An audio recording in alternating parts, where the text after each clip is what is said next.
In today's video, I'm going to teach you how to print a diagram from draw.io. First, open your web browser and head over to draw.io. If you're prompted about storage options, pick the location you prefer and create or open the diagram you want to print. Take a moment to confirm everything on your canvas looks the way you expect.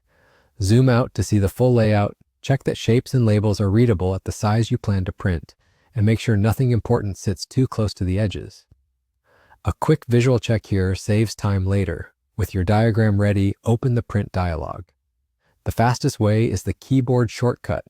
Press Ctrl+P on Windows or Linux. If you're on a Mac, press Command+P.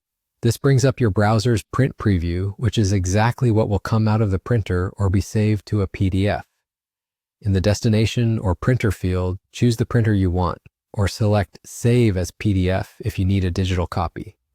Use the preview pane and settings to dial in the layout. Pick the paper size that matches your printer, such as letter or A4. Switch between portrait and landscape to best fit the diagram's shape. If something looks cropped, adjust the scale or fit to page option.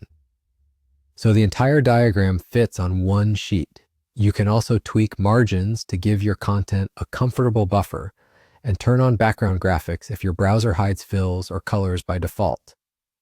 Aim for a legible result. If text looks tiny, consider landscape orientation or a slightly larger scale. When everything looks right in the preview, go ahead and print. Click the print button to send it to paper, or click Save to create a PDF you can share by email or upload to your documentation. That's all there is to it. As a final tip, keep your original diagram saved so you can come back and print different versions. For example, one scaled to a single page for quick reference, and another spread across multiple pages for workshop walls. And remember, the print preview reflects exactly what will be produced, so always rely on that view before confirming.